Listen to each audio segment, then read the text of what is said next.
자, 오늘은 25만원으로 만든 컴퓨터 부품 목록부터 띄워드릴게요. 총 8가지 부품을 사는데 25만원 정도가 들었고요. 25만원으로 살 수 있는 컴퓨터 중에 가성비는 최고라고 생각을 합니다. 안녕하세요, 민티저입니다. 얼마 전 20만원 컴퓨터 영상에 상당히 많은 분들이 좋은 반응을 주셨었는데요. 물 들어온 김에 노를 젓기 위해서 오늘은 25만원으로 만드는 컴퓨터를 준비를 했습니다. 개인적으로는 20만원 컴퓨터보다 오히려 이쪽이 더 가성비가 좋다고 생각이 되는데요. 자리를 옮겨서 또 부품을 하나씩 설명을 드릴게요. 첫 번째로 CPU입니다. 이놈은 제온 E5 1650이라는 CPU인데요. 제가 생각했을 때 6코어 제온 중에 가성비 원탑인 녀석입니다. 알리익스프레스에서 33.6달러에 팔리고 있는데 원화 기준으로 하면은 4만원 정도 해요. 기본 클럭은 3.2GHz에 부스트 3.9GHz까지 올라가는데 이놈은 배수 오버클럭이 가능한 CPU입니다. 그래서 저는 기본 클럭에서 1GHz나 올린 4.2GHz로 오버클럭을 했습니다. 다음은 메인보드입니다. 20만원 컴퓨터 영상에서도 나왔던 X79G라는 메인보드인데요. 한 가지 아쉬웠던 게 CPU 오버클럭 메뉴 중에 전압 조정하는 부분이 없어서 CPU 오버클럭을 극한까지는 못하는 부분이 조금 아쉽기는 했습니다. 근데 X79 보드 기준으로 중국산 메인보드들은 전압 조정을 지원하는 게 없는 걸로 제가 알고 있어서 딱히 이 보드만의 단점이라고 하긴 좀 그렇고요. 그냥 메이저 회사 제품 대비 아쉬운 부분입니다. 그래도 배수 조정은 또 신기하게 코어별로 또 넣어줄 수가 있어서 특정 코어에만 몰빵해줄 수도 있을 것 같기는 한데 이 경우에는 4.2GB보다 좀 더 올릴 수 있을지는 테스트를 해봐야 될 것 같아요. 다음은 메모리입니다. 하이닉스의 DDR3 서버용 ECC 메모리 4기가를 4개를 사용해서 총 16GB로 구성을 했습니다. 20만원 컴퓨터에서는 8GB로 사용을 했는데 동일한 메모리를 용량만 2배로 늘렸습니다. 하지만 쿼드 채널 구성이 되는 건 아니고 듀얼 채널로만 가능합니다. 보드에 따라서 쿼드 채널이 되는 것도 있기는 있는데 가격이 약간 비싸질 거예요. 참고로 메모리 가격은 장당 7,000원씩 총 4장해서 28,000원에 중고 나라에서 구매를 했습니다. 다음은 SSD입니다. 이번에도 웨스턴 디지털의 SN520 128GB 제품을 사용을 했습니다. 가격은 15,900원이고요. 구매 방법은 20만원 컴퓨터 영상을 참고를 해주시면 좋을 것 같아요. 사이즈는 작지만 NVMe SSD이고 읽기 속도는 대략 1500MB 정도 나오고 쓰기 속도는 대략 700MB 정도 나옵니다. 용량은 적지만 가성비 최강의 SSD라고 생각을 합니다. 다음은 그래픽카드입니다. 광부 경험이 있는 라데온 RX 570을 사용을 했습니다. 구매하는 방법은요, 다나와 중고 장터에 RX 570으로 검색을 하면은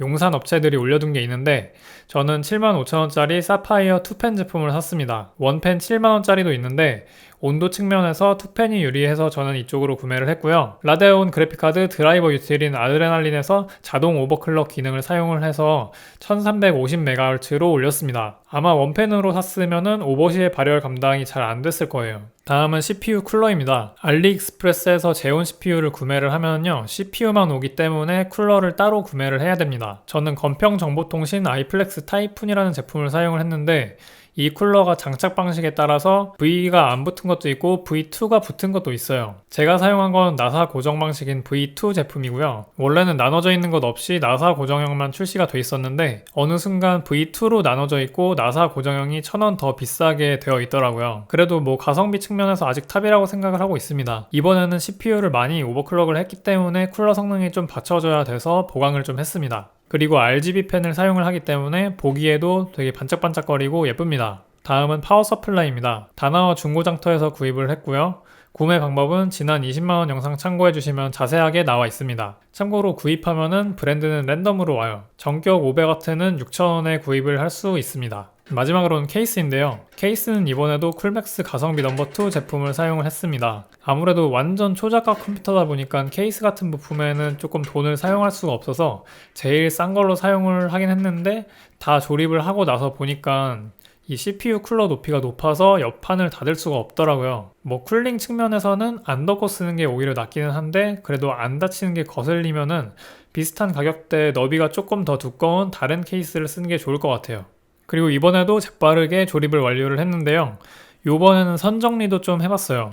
쿨러가 이제 RGB가 조금 들어가 있으니까 선 정리를 해주는 게 훨씬 더 보기가 좋은 것 같아요. 그러면은 바로 성능 테스트로 들어가 볼게요. 첫 번째는 파이어 스트라이크입니다. 그래픽 스코어 14,388점에 피직스 스코어는 14,529점을 기록을 했는데요. RS570 성능이 생각한 것보다 좀 더 좋아서 사실 좀 놀랐습니다.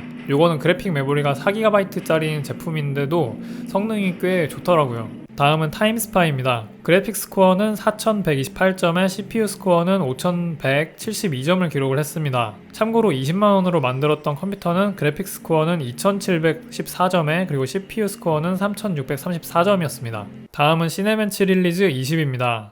싱글 코어 점수는 300점, 그리고 멀티 코어 점수는 2285점을 기록을 했습니다. 바로 위에 i7 7700K와 그리고 라이젠 3 3300X가 있는데요. 싱글 코어 점수는 3300X에 비빌 때가 아니겠지만 그래도 4만원짜리 CPU 치고는 오버클럭까지 하니까 상당히 쓸만합니다. 그러면 이제 게임 테스트로 넘어가 볼게요. 모든 게임은 풀 HD 해상도에서 진행이 되었습니다. 첫 번째 게임은 오버워치입니다. 옵션은 높음에 렌더링 스케일은 100%로 게임을 해봤는데요. 평균 약 190프레임에 하위 1%는 130프레임 수준을 보여줬습니다. 이거 25만원으로 만든 컴퓨터 맞습니다. 이 정도면은 고성능까지는 못 돼도 중간은 합니다. 그래픽카드 사용률도 꾸준히 95% 이상을 찍어줘서 CPU로 인한 병목도 없습니다. 꽤 놀랍죠? 다음은 배틀그라운드입니다. 국민 옵션의 렌더링 스케일은 100%로 진행을 했는데요. 평균 약 140프레임 정도의 하위 1%는 약 50프레임 수준을 기록을 했습니다. CPU로 인한 병목이 없이 그래픽카드를 잘 사용하는 모습이었고요. 오버워치와 다르게 간혹 사용률이 떨어지는 것은 배그 자체의 최적화 문제로 저는 생각을 하고 있어요.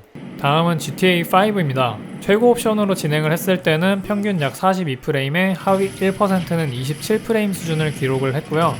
최저 옵션에서는 평균 약 140프레임에 하위 1%는 90프레임 수준을 기록을 했습니다. 옵션 조절만 어느 정도 해주면은 쾌적하게 게임하는데 문제가 없는 수준인 것 같아요. 이번에도 역시 총 6가지 게임 테스트를 진행을 했지만 나머지 3가지 게임은 이렇게 차트로 성능을 보여드릴게요. 다시 말씀드리지만 25만원으로 만들 수 있는 시스템에서는 신품 중고 통틀어서 가성비로는 압도적이라고 생각이 됩니다. 그리고 이번에는 전력 소비량도 함께 측정을 해봤어요. 이거는 타임스파이를 실행했을 때의 전력 소비량인데요. 일반적으로 게임할 때 수준이라고 생각하시면 될 것 같아요. 오버클럭까지 모두 진행한 상태로 테스트를 했는데 최대 약 270W 정도 소비하는 수준입니다. 이게 본체 전체에서 사용한 전력이 맞고요. 제 생각에는 꽤 적게 먹는 수준인 것 같아요. 이렇게 25만원으로 만든 미친 가성비의 컴퓨터를 보여드렸는데요. 계속해서 시리즈로 다음 영상도 준비하고 있으니까 기대해주세요. 그럼 오늘도 봐주셔서 감사하고요. 행복한 하루 되세요.